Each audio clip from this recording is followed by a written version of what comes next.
দুর্ভাগ্যজনক একটি বাস্তবতা হলো গত বেশ অনেক বছর যাবৎ আমাদের দেশে ফেব্রুয়ারি মাস আসলে শুধুমাত্র ভাষা আন্দোলনের কথাই আমাদের সামনে আসে না, বরং এর পাশাপাশি একটি অসভ্যতা, অশ্লীলতা, নোংরামি এবং চরিত্র বিসর্জনের বেদনাদায়ক অধ্যায় রচনা হওয়ার মতো একটি দিবস 14ই ফেব্রুয়ারি, সেটাও আমাদের সামনে আজকাল থমকে দাঁড়ায়, আমাদের সামনে এসে দাঁড়ায়। যেই ফেব্রুয়ারি বাংলাদেশের মানুষের গৌরবের, যেই ফেব্রুয়ারি আমাদের মায়ের ভাষায় কথা বলার অধিকার আদায়ের জন্য তখনকার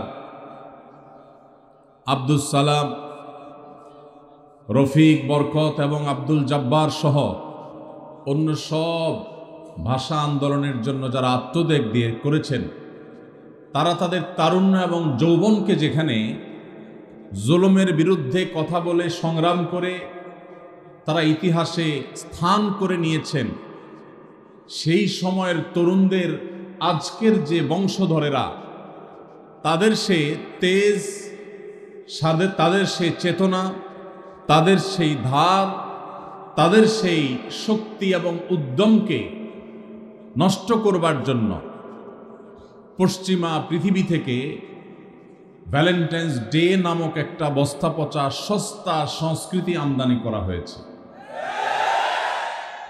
আমাদের যুবকেরা যেখানে তাদের চরিত্রকে হেফাজত করে, যুবকেরা তাদের যৌবনের উদ্যমকে ব্যবহার করে দুনিয়া এবং আখিরাতের কল্যাণ সাধন করত, সেই যুবকদেরকে অবৈধ সম্পর্কের বেড়াজালে আটকে ফেলে তাদের উদ্যম, তাদের দ্বীনি, ঈমানি এবং সাধারণ যে চেতনা আছে সেটাকে ধ্বংস করবার এক নীল নকশা আমরা গত অনেক বছর যাবৎ দেখতে পাচ্ছি। প্রিয় ভাইরা আমার, যেই ফেব্রুয়ারি ছিল আমাদের ইতিহাস ঐতিহ্যের ফেব্রুয়ারি, যেই ফেব্রুয়ারি আমাদের গৌরবের ফেব্রুয়ারি, সেই গৌরবের ফেব্রুয়ারিতে একটি নোংরা দিবসকে আমদানি করে সেটাকে কলুষিত করার অপচেষ্টা করা হচ্ছে। মুসলমানের সন্তান, মুসলিম যুবক, মুসলিম তরুণের সবচাইতে মূল্যবান, মহামূল্যবান সম্পদগুলোর একটি হলো তার সচ্চরিত্র। সচ্চরিত্র যদি নষ্ট হয়ে যায়, এই মুসলিম তরুণ, এই মুসলিম যুবক একটি মৃত লাশের যেরকম কোনো মূল্য থাকে না, সেই মুসলিম তারুণ্যের আল্লাহর কাছে কোনো মূল্য থাকে না। যেই মুসলিম তারুণ্য তার চরিত্রকে, আল্লাহ প্রদত্ত তার যে আখলাক, সেটাকে সে নষ্ট করে ফেলেছে, কলুষিত করে ফেলেছে, নোংরা করে ফেলেছে, এই যুবকের আল্লাহর কাছে কোনো দাম আর থাকে না। ভাইরা আমার, আপনি যদি কোরআন খোলেন, আপনি দেখতে পাবেন ইসলাম আপনার যৌবনের যে তাড়না, আপনার যৌবনের যে উদ্যম, স্পৃহা, চেতনা, আপনার যৌবনের সে যে শক্তি, এটাকে আল্লাহ রাব্বুল আলামিন অবৈধ খাতে ব্যবহার করা থেকে নিয়ন্ত্রণ করবার জন্য পুরো কোরআন জুড়ে আল্লাহ তাআলা আপনাকে নির্দেশ দিয়েছেন, আমাদেরকে নির্দেশ দিয়েছেন। যুবক ভাইরা আমার, আপনি যদি প্রিয় নবী সাল্লাল্লাহু আলাইহি সাল্লামের হাদিসের দিকে তাকান, আপনি দেখতে পাবেন প্রিয় নবীজি সাল্লাল্লাহু আলাইহি সাল্লাম অত্যন্ত মায়া ভরা কণ্ঠে তিনি আপনাকে আমাকে স্নেহ মমতা দিয়ে ডেকে ডেকে বলেছেন, ইয়া মা'শারাশ শাবাব, ওহে তরুণ সম্প্রদায়, ওহে যুবকেরা, মান ইসতাতা'a মিনকুমুল বাআতা ফালইয়াতাযাওয়াজ, তোমাদের কেউ যদি বিবাহ করবার মতো অবস্থা তার হয়, অর্থনৈতিক সার্বিক অবস্থা যদি বিবাহ করবার পর্যায়ে দাঁড়ায়, সেজন্য তার চরিত্রকে হেফাজত করবার প্রয়োজনে মুসলিম তরুণের সবচেয়ে মূল্যবান সম্পদ তার সচ্চরিত্র, এটাকে সুসংরক্ষিত রাখবার জন্য, এটা যেন নষ্ট হয়ে না যায়, সেই জন্য সে যেন বিবাহ শাদী করে তার চরিত্রকে হেফাজত করবার জন্য। আর যার বিবাহ করবার সক্ষমতা এখনো অর্জন হয় নাই, টাকা পয়সা উপায় উপার্জন সেভাবে এখনো তার হয় নাই, নবীজি বলেছেন ওমাল্লাম ইয়াস্তাতি ফাআলাইহি বিসসাওম, তাহলে সে যেন সিয়াম পালন করে, নফল রোজা রাখে, এর মধ্য দিয়ে সে আত্মনিয়ন্ত্রণের ট্রেনিং পাবে। সিয়াম তাকে শেখাবে। দিনের বেলা রোজা রেখে পান বা আহার করা যায় না, আল্লাহ নিষেধ করেছেন। ক্ষুধা আছে, খাবারও আছে, কিন্তু সে খাবে না। তৃষ্ণা আছে, পিপাসা আছে, পানিও আছে, কেউ দেখছেও না, তারপরও রোজাদার খায় না। এই রোজা তাকে প্রশিক্ষণ দেয়, শিক্ষা দেয়। ঠিক একইভাবে তোমার হাতের নাগালে হারামের হাতছানি তোমাকে ডাকছে, আবার তোমার যৌবনের তাড়না তোমাকে তাড়িয়ে বেড়াচ্ছে, কিন্তু এরপরও তুমি তোমার রব দেখতে পাচ্ছেন। কেউ দেখতে পাক বা না পাক, তোমার অভিভাবক মা বাবা জানুক বা না জানুক, তুমি সবার চোখের আড়ালে থেকেও তোমার চরিত্রকে হেফাজত করবে। আল্লাহর নিষিদ্ধ পথে তুমি পা বাড়াবে না। রোজা রেখে যেরকম পানাহার থেকে বিরত থাকার কসরত করেছ, প্রশিক্ষণ নিয়েছ, চেষ্টা করেছ, তোমার যৌবনের যে তৃষ্ণা সেটাকেও অবৈধ খাতে ব্যবহার করবার থেকে বিরত রেখে তুমি তোমার চরিত্রকে, আল্লাহর সামনে সচ্চরিত্রকে নিয়ে তুমি হাজির হওয়ার চেষ্টা করবে। প্রিয় নবী সাল্লাল্লাহু আলাইহি সাল্লাম আমাদের তরুণদেরকে এইভাবে তাদের চরিত্রকে হেফাজত করবার জন্য নসিহা করেছেন, উপদেশ দিয়েছেন। ভাইরা আমার, আজ পশ্চিমা পৃথিবীর সাংস্কৃতিক আগ্রাসনের ফলে আমাদের দেশের মুসলিম তরুণদের যে ইমানি শক্তি ছিল, যে তেজ ছিল, যেই মুসলিম তরুণ ওমর ইবনুল খাত্তাব রাদিয়াল্লাহু তাআলা আনহুর অনুসারী, যে মুসলিম তরুণ আলী ইবনে আবি তালেবের অনুসারী, যে মুসলিম তরুণ আল্লাহ নবী সাল্লাল্লাহু আলাইহি সাল্লামের সেই এক এক মহাদেশ, এক এক দেশ বিজয়ী সাহাবীদের অনুসারী, যাদের দেখলে গোটা দুনিয়া থরথর করে কাঁপত। অন্যায়কারী, পাপিষ্ঠরা, জালিমরা, অত্যাচারীরা, তাদের কাছে যারা ত্রাস ছিলেন, সেই সাহাবীদের আজকের তরুণ সন্তান যারা, তাদের বেশিরভাগ তাদের চরিত্রকে বিসর্জন করে ফেলেছে, নষ্ট করে ফেলেছে।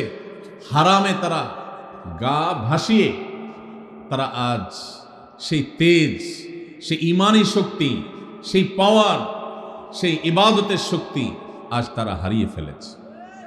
ভাইরা আমার, আপনি যদি কোরআন দেখেন, আপনি যদি হাদিস দেখেন, আপনি দেখতে পাবেন আমাদের যুবকদের ঈমান আমল, বিশেষ করে তাদের চরিত্রকে হেফাজত করবার জন্য আল্লাহ তাআলা পুরো কোরআন জুড়ে বিভিন্ন রকমের দার্স এবং শিক্ষার উপকরণ রেখেছেন। আপনি কোরআনে কারীমের একটি বড় সূরা, প্রসিদ্ধ একটি সূরা, সূরা ইউসুফ যদি খোলেন, আপনি দেখতে পাবেন সূরা ইউসুফ আজকের তরুণদেরকে শেখায় কিভাবে পরম সুন্দরী অভিজাত ফ্যামিলির কোনো মেয়েও যদি হারামের আহ্বান করে, অবৈধ রিলেশনের প্রতি কেউ যদি ডাক দেয়, আহ্বান করে, মুসলিম তরুণ তার মেরুদণ্ড টান টান সোজা করে আল্লাহর ভয়ে সে সেটাকে না করার মতো ইমানি শক্তি তার বক্ষে ধারণ করবে। সেই শিক্ষা আল্লাহ তাআলা সূরা ইউসুফে আল্লাহ নবী ইউসুফ আলাইহিস সালামের মাধ্যমে আমাদেরকে দিয়েছে। ভাইরা আমার, আজ আমাদের যুবকদের চরিত্রকে নষ্ট করবার জন্য এই যে ভিনদেশ থেকে সাধু ভ্যালেন্টাইন, খ্রিস্টানদের একটি ধর্মযাজকের ধর্মীয় একটা দিবস, সেটাকে ভালোবাসা দিবসের মোড়কে, ভালোবাসা দিবসের খোলসে, ভালোবাসা দিবসের আড়ালে সেই খ্রিস্টানদের ধর্মীয় দিবস আজ মুসলিম যুবকদেরকে দিয়ে পালন করিয়ে নিচ্ছে। এই ব্যাপারে আমাদের যুবকদের, তরুণদের মধ্যে তেমন কোনো সচেতনতা নেই। ভাইরা আমার, আমাদের মধ্যে তেমন কোনো চেতনা নাই। আমাদের আজ এক ভয়াবহ নীতি, আদর্শ এবং চরিত্রের দুর্ভিক্ষ চলছে। এই অবস্থা থেকে যদি আমরা উত্তরণ করতে না পারি, এই অবস্থা থেকে যদি আমরা বের হয়ে আসতে না পারি, তাহলে এই মুসলিম তরুণ কখনো ইসলামের বিজয় তো দূরের কথা, তারা আল্লাহর কাছে প্রিয় পাত্র হতে পারবে না, তারা আদর্শ মুসলমান হতে পারবে না। আল্লাহ তাআলা আমাদের তরুণদের ঈমান এবং আমলকে হেফাজত করবার তৌফিক দান করুন। ভাইরা আমার, কোরআনে কারীমে আল্লাহ রাব্বুল আলামিন আমাদেরকে বলেছেন ওয়াল্লাযীনা হুম লিফুরুজিহিম হাফিজুন, যেই মানুষগুলো জান্নাতুল ফিরদাউসের অধিকারী হবে, আল্লাহ তাআলা যাদের সম্পর্কে বলেছেন উলাইকা হুমুল ওয়ারিসুন আল্লাযীনা ইয়ারিসুনাল ফিরদাউসা হুম ফিহা খালিদুন, জান্নাতুল ফিরদাউসে যারা চিরকাল থাকবে, সেই জান্নাতুল ফিরদাউসের অধিকারী অধিবাসীদের অন্যতম একটি বৈশিষ্ট্য থাকবে, একটি গুণ থাকবে ওয়াল্লাযীনা হুম লিফুরুজিহিম হাফিজুন, যারা তাদের ইজ্জতকে, সম্ভ্রমকে, লজ্জাস্থানকে তারা হেফাজত করতে পেরেছে, এটাকে নিয়ন্ত্রণ করতে পেরেছে, এটাকে কন্ট্রোল করতে পেরেছে, অপাত্রে অজাগায় হারামের ক্ষেত্রে সেটাকে তারা ব্যবহার হতে দেয় নাই। এই সংযম, এই আত্মসংগ্রাম, এই যুদ্ধ, নিজেকে নিয়ন্ত্রণ করবার এই প্রচেষ্টা যারা সফল হয়েছে, যারা সাকসেস হয়েছে, এমনকি কারোর চরিত্র যদি কালিমা লেগেও যায়, সে যদি তারপরও সে ফিরে আসে, তওবা করে, আর কখনো সে পথে পা না বাড়ায়, তাহলে সেও আল্লাহ তাআলার এই পুরস্কারের আওতাভুক্ত হবে ইনশাআল্লাহ। ভাইরা আমার, কোরআনে কারীমের অন্য জায়গায় আল্লাহ বলেছেন কুল্লিল মুমিনিনা ইয়াগুদ্দু মিন আবসারিহিম ওয়া ইয়াহফাযু ফুরুজাহুম, আল্লাহ বলছেন হে রাসূল, আপনি ঈমানদারদেরকে বলে দিন তারা যেন তাদের চক্ষুগুলোকে অবনত করে, চোখকে, দৃষ্টিকে যেন তারা হেফাজত করে, অপাত্রে, অজাগায়, কুজাগায়, হারাম জিনিস, মোবাইলের স্ক্রিনে, পত্রিকার পাতায়, ম্যাগাজিনের পৃষ্ঠায়, দেয়ালে, কম্পিউটার স্ক্রিনে, টেলিভিশন, অফলাইনে কিংবা অনলাইনে, শিক্ষা প্রতিষ্ঠানে কিংবা বাজারে, কোথাও যেন তারা অপাত্রে হারাম নারীর দিকে তারা দৃষ্টিপাত যেন না করে, তারা যেন তাদের চোখকে হেফাজত করে, নিয়ন্ত্রণ করে, তাদের সম্ভ্রম, তাদের ইজ্জত, তাদের আব্রু, তাদের লজ্জাস্থানকে যেন তারা হেফাজত করে। যদি এটা করতে পারে যালিকা আযকা লাহুম, তাহলে এইটা হবে তাদের জন্য পবিত্রতম উপায়, নিজের চরিত্রকে সে পরিচ্ছন্ন রাখতে পারলো, পবিত্র রাখতে পারলো। ভাইরা আমার, আল্লাহ শেষে বলছেন ইন্নাল্লাহা খাবীরুম বিমা ইয়াসনাউন, ঈমানদাররা যেন জেনে রাখে যে যা করে, মেসেঞ্জারে হোক, হোয়াটসঅ্যাপে হোক, ইমোতে হোক, অফলাইনে কিংবা অনলাইনে হোক, যে যা করে না কেন, আল্লাহ বলছেন আল্লাহ রাব্বুল আলামিন তার সব কিছু সম্পর্কে সম্যক অবগত। আল্লাহর কাছে কোনো কিছু লুকায় থাকে না। আপনার বাবা জানে না, আপনার মা জানে না, আপনার প্যারেন্টস, অভিভাবক জানে না, আপনার বড় ভাই জানে না, আপনার টিচার জানে না, আপনার স্ত্রী জানে না, আপনার অনেক আপনজন যারা আপনাকে ভালো মনে করে, আপনার চরিত্রটাকে ভালো মনে করে, তারা জানে না। কিন্তু ইন্নাল্লাহা খাবীরুম বিমা ইয়াসনাউন, আপনি যা করছেন আপনার রব আল্লাহ রাব্বুল আলামিন সব কিছু জানেন। কিয়ামতের ময়দানে সবার সম্মুখে আপনার সমস্ত গোমর, সমস্ত চরিত্রহীনতা, সমস্ত নোংরামি, সমস্ত অশ্লীলতা, সমস্ত হারাম সম্পর্ক এবং রিলেশনকে আল্লাহ রাব্বুল আলামিন ফাঁস করে দিবেন। ভাইরা আমার, ঠিক একই নির্দেশ আল্লাহ তাআলা মা বোনদেরকে দিয়েছেন, মেয়েদেরকেও দিয়েছেন। তারাও যেন তাদের দৃষ্টিকে অবনত রাখেন এবং তাদের লজ্জাস্থানকে, ইজ্জত আবরুকে তারা হেফাজত করেন, এবং তারা যেন তাদের সৌন্দর্যগুলোকে প্রকাশ করে না বেড়ান, এগুলোকে যেন প্রদর্শন করে না বেড়ান। পশ্চিমারা, পৃথিবীর অনেক দেশ, তারা আমাদের মা বোনদেরকে ভোগ্য পণ্যে পরিণত করেছে। বাজারের বিভিন্ন জিনিসপত্র যেরকম ঝুলিয়ে রাখা হয় মানুষকে লোভী করে তুলবার জন্য, আল্লাহর বান্দীদেরকে, মুহাম্মদ সাল্লাল্লাহু আলাইহি সাল্লামের উম্মতদেরকে, মুসলিম মেয়েদেরকে নানা মুখরোচক নাম দিয়ে সেরকম ভোগ্য পণ্যের মতো আজ বিজ্ঞাপনে, বিলবোর্ডে, পত্রপত্রিকা, বিভিন্ন জায়গায় তাদেরকে আজ সেভাবে মেলে ধরা হচ্ছে। এটা মুসলিম মিল্লাতের, উম্মতে মুহাম্মদিয়ার জন্য সবচেয়ে অপমানজনক অধ্যায়, সবচেয়ে দুর্ভাগ্যজনক অধ্যায়। ভাইরা আমার, আল্লাহ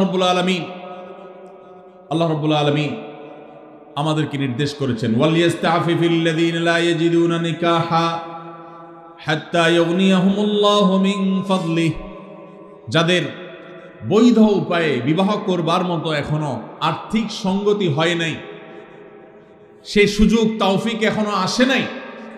আল্লাহ বলেছেন তাদের চরিত্রকে বিবাহ পর্যন্ত তারা যেন হেফাজত করে, সংরক্ষণ করে, এটাকে যেন নষ্ট না করে। এটা যদি থামাতে না পারি আমরা, তাহলে আমাদের পরিণতি হবে ওই উন্নত দেশগুলোর মতো।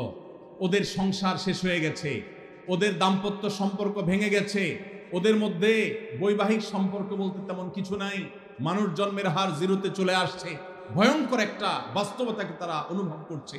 পশ্চিমে যদি যান, তরুণরা, যুবকরা যে যার সাথে ইচ্ছা হারাম সম্পর্ক করতে পারে, কোনো বাধা নাই, কিন্তু তাদের মধ্যে দেখবেন ডিপ্রেশন, আত্মহত্যার প্রবণতা ভয়ঙ্কর।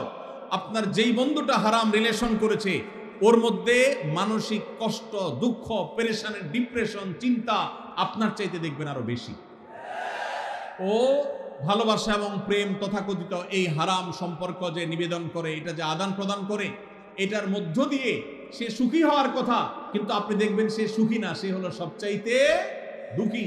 এই জন্য এই অবৈধ সম্পর্কের জন্য, হারাম ভালোবাসার জন্য যত গান লেখা হয়েছে, এই বেশিরভাগ গানের কথামালা দেখবেন জ্বলে গেছে, পুড়ে গেছে, শেষ হয়ে গেছে, কেউ বাঁচাতে পারবে না, ও আসলে দুনিয়াতে ধ্বংস হয়ে গেছে, জাহান্নাম তোর জন্য অপেক্ষাই করছে। অতএব ঠিক ঠিক না বলে যুবকরা চরিত্রকে হেফাজত করার জন্য ভেতরে ভেতরে নিয়ত করেন। চেষ্টা করা যাবে তো ইনশাআল্লাহ? ভ্যালেন্টাইন্স ডে কে আমরা সবাই না বলবো তো ইনশাআল্লাহ? কিভাবে না বলবেন? এলাকায় এলাকায় যুবকদের মধ্যে সচেতনতা সৃষ্টি করে লিফলেট বিতরণ করবেন। পারবেন না ইনশাআল্লাহ?